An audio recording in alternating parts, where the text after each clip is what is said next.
ลาเลือดเนื้อเพื่อประเทศชาติมีมูลเสือต่อสู้ด้วยความมุ่งอาจหากประเทศชาติหากชาติของตนขออวยพรมาแด่พวกอายอยู่แนวหน้าทุกคนจงได้ดีสุขล้นตั้งใจสู้ทนคุ้มครองเขตแดนแคว้นลา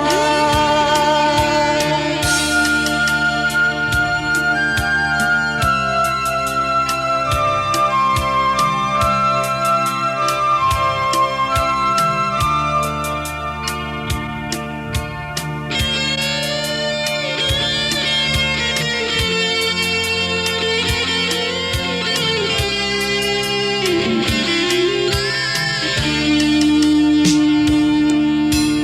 แม้นกายใจยอมเสียสละเลือดเนื้อเพื่อประเทศชาติ